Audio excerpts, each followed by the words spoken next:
करेंगे acceleration part 5 में। तो हम लोग एक्सेलरेशन का मतलब होता है rate of change of velocity with respect of time. मतलब अगर एक्सेलरेशन का फॉर्मूला देखा जाए यहाँ पे, तो एक्सेलरेशन को हम ए से इंडिकेट करते हैं। एक्सेलरेशन का मतलब होता है v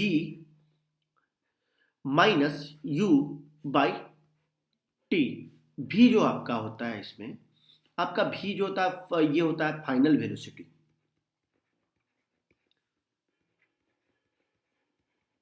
v होता है फाइनल वेलोसिटी, ये हो गया आपका इनिशियल वेलोसिटी,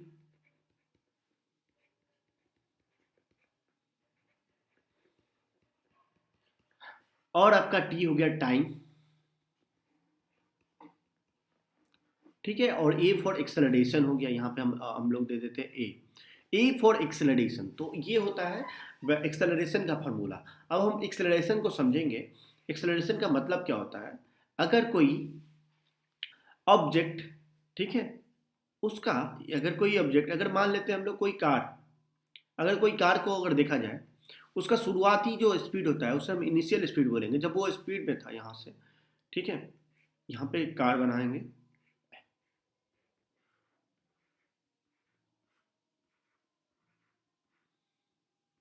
ये कार है, इसका यू इनिशियल स्पीड था आपका था 10 मीटर पर सेकेंड, मीटर पर सेकेंड। लेकिन ये गाड़ी यू पे था, पॉइंट ए पे, ए पॉइंट पे यहाँ पे था। अब हम लोग देखेंगे कि पॉइंट ए से पॉइंट बी में जाए, पॉइंट बी यहाँ पे हम बी पॉइंट बनाते हैं, और यहाँ पे जब ये गाड़ी आया तो इसका जो स्पीड था चेंज हो गया स्पीड। ठीक है, और यहाँ पे जब ये गाड़ी आया तो उसका वेलोसिटी हो गया, मान जाइए आपका 30 या 40 मीटर पर सेकेंड ले लेते हैं, 40 मीटर पर सेकेंड ले लेते हैं।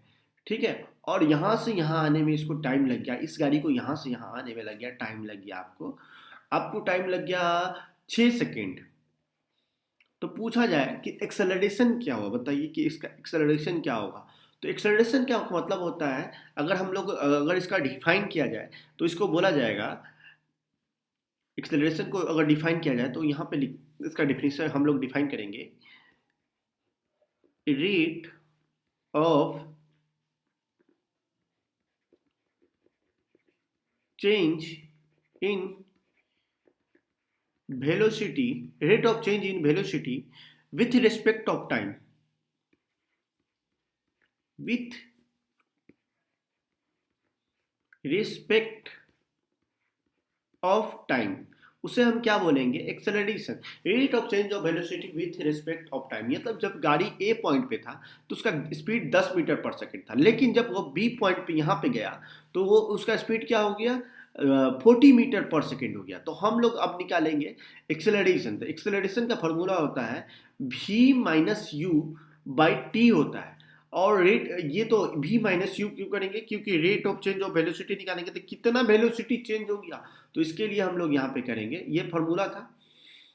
और इसको अगर हम लोग देखा जाए तो हम लोग इसको वेलोसिटी निकालेंगे तो यहाँ पे v कितना था, 40 था, और आपका जो u था वो कितना था, 10 था। तो और टाइम कितना आपको लगा, 3, मतलब 6 सेकेंड लगा, 6 सेकेंड।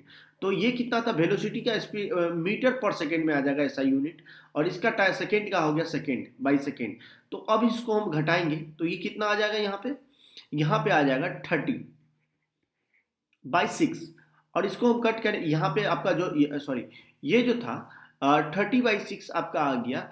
अब इसका ऐसा यूनिट कैसे फाइंड करेंगे, जो ये यूनिट जो आएगा तो मीटर, और ये जो सेकेंड है ये नीचे चला आएगा, यहाँ चला आएगा, तो metre by s second, second का स्क्वायर हो जाएगा, यानी एस इंटू एस सेकेंड का स्क्वायर। ठीक है, अब ये कटेगा 5 का, तो कितना आ गया, 5 मीटर पर सेकेंड स्क्वायर।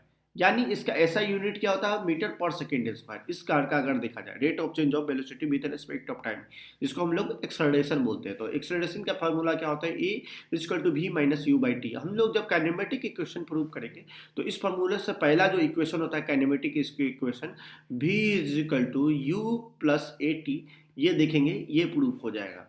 अब हम इस फार्मूला से हम लोग एक और चीज ड्राइव कर सकते हैं, टाइम को भी पता कर सकते हैं। टी इज इक्वल टू हम लोग लिख सकते हैं v माइनस यू बाई ए भी लिख सकते हैं, ये भी फार्मूला ड्राइव हो सकता है। तो ये टी फॉर टाइम हो गया, टाइम निकालना रहे तो भी निकाल सकते हैं, ठीक है। तो हम लोग देखेंगे, ये देखिए एक्सेलरेशन का, ठीक है। अब एक्सेलरेशन का जस्ट उल्टा अगर देखा जाए तो उसे बोला जाता है रिटार्डेशन। तो रिटार्डेशन क्या होता है इसको हम लोग देखेंगे। इसके लिए अगर हमको अगर देखना पड़े तो इसका सबसे अच्छा एग्जांपल है, जब इसमें एक्सेलरेशन में क्या होता था, rate of change of velocity, इसमें वेलोसिटी इंक्रीज कर रहा था लेकिन इसमें डिक्रीज कर जाएगा, इसको डी एक्सेलरेशन भी बोला जाता है।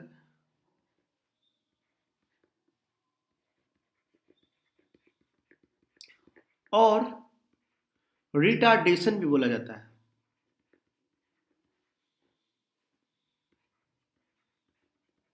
रिटार्डेशन, डी एक्सेलरेशन और रिटार्डेशन ये दोनों बोला जाता है। तो इसको अगर हम लोग डिफाइन करें तो इसका डिफाइन करेंगे तो कैसे लिखेंगे इसको, इसको लिखेंगे speed of an object,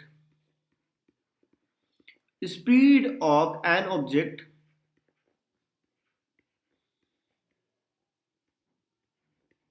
speed of an object decrease,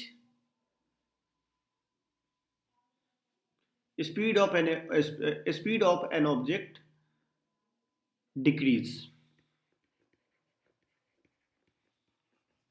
ठीक है। उसे हम क्या बोलेंगे, रिटार्डेशन। स्पीड ऑफ कोई भी ऑब्जेक्ट का अगर स्पीड घट रहा है तो उसे बोला जाएगा रिटार्डेशन।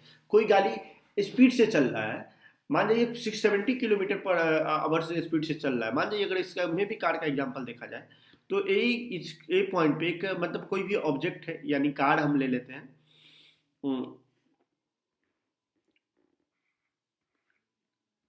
ठीक है, तो ये कोई कार है। तो अगर देखा जाए, एक मिनट, अगर कोई ऑब्जेक्ट है उसका स्पीड है आपका यहाँ पे 90 मीटर पर सेकेंड और बी पॉइंट पे जाते ही, ठीक है, इस ऑब्जेक्ट का स्पीड हो जाता है 10 मीटर पर सेकेंड, यानी ब्रेक लगेगा तो उसका स्पीड घट जाएगा। तो क्या हुआ, रिटार्डेशन। यहाँ पे क्या हो रहा है, रिटार्डेशन। कोई ऑब्जेक्ट अगर ए पॉइंट पे है और वो यहाँ से स्पीड, उसका स्पीड 90 मीटर पर सेकेंड, लेकिन जब ब्रेक लगने के बाद वो क्या होता है 10 मीटर पर सेकेंड पे चला जाता है बी पॉइंट पे, तो उसका इस पे टी टाइम लग जाता है। तो इसी इसी क्या बोला जाएगा, रिटार्डेशन बोला जाएगा। समझ में आया। ये यू क्या, ये हो गया यू इनिशियल वेलोसिटी, ये क्या हो गया v फाइनल वेलोसिटी। तो u initial velocity, final velocity, इसमें भी रिटार्डेशन निकाल सकते हैं। तो ये हम लोग देख लिए, एक्सेलरेशन देखिए, एक्सेलरेशन देख लिए, डी एक्सेलरेशन देख लिए। अब हम लोग देखेंगे कि हम लोग को नेक्स्ट लेक्चर में क्या क्या पढ़ना है। नेक्स्ट लेक्चर में हम लोग को पढ़ना है काइनेमेटिक इक्वेशन। काइनेमेटिक इक्वेशन का मतलब क्या होता है, काइनेमेटिक इक्वेशन, एक मिनट, हाँ, नेक्स्ट पार्ट में हम लोग पढ़ेंगे काइनेमेटिक इक्वेशन के बारे में। तो काइनेमेटिक इक्वेशन क्या होता है, हम लोगों ने फर्स्ट पार्ट में ही देखा था। काइनेमेटिक्स का मतलब होता है, काइनेमेटिक्स एक तरह का साइंस जो कि डिस्क्राइब करता है आपको नंबर में, ग्राफ में, इक्वेशन में, इसमें दिखाता है मोशन को, ठीक है। तो यहाँ पे काइनेमेटिक्स,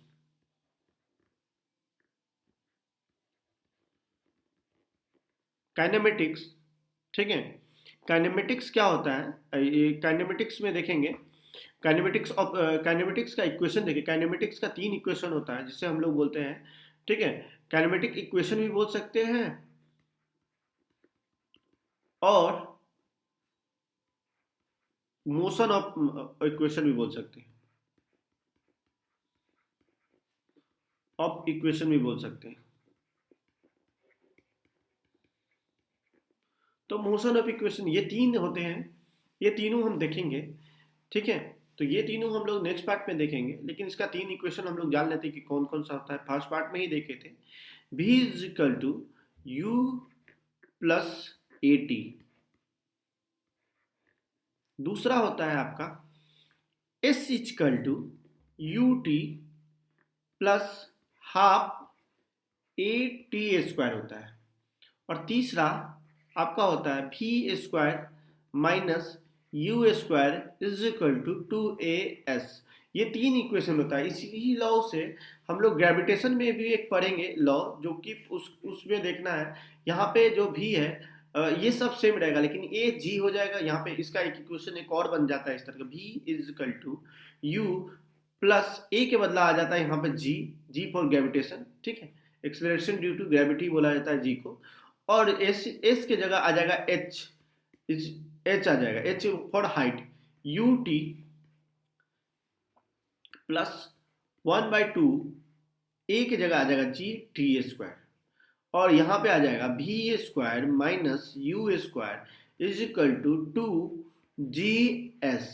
तो हम लोग यहाँ एस फॉर डिस्प्लेसमेंट, एस यानी एच, एच होगा यहाँ पे, ठीक है, एच बोले या एस बोले, दोनों यहाँ पे हम लिख देते हैं, एच और एस दोनों बात बराबर ही है, S for height S for displacement मतलब। तो इसमें आपको हो जाएगा, इसमें ये जो मोशन होता है ये हॉरिजॉन्टल लाइन में जब होगा और ये वर्टिकल के लिए होगा, ठीक है, हॉरिजॉन्टल और वर्टिकल के लिए, ये हॉरिजॉन्टल के लिए हो जाएगा काइनेमेटिक्स, और ये हो जाएगा वर्टिकल के लिए, ठीक है। जो कोई बॉल ऊपर से नीचे गिर रहा है, कभी भी कोई ऑब्जेक्ट, कोई स्टोन को ऊपर फेंका जा रहा है तो कितने सेकंड में पहुंचेगा, या जब वो पहुंचेगा तो वो कितने सेकंड में लौटेगा, ये जानना होगा, या ग्रेविटेशन निकालना हो, या हाइट कितने हाइट पे जाएगा इतने वेलोसिटी से फेंका जाए, तो ये सब निकालना हम इसमें देखेंगे। तो पार्ट नेक्स्ट पार्ट में, पार्ट इसमें मिलते हैं हम लोग, पार्ट 6 में देखेंगे इस तीनों इक्वेशन का ये प्रूफ देखेंगे पार्ट 6 में।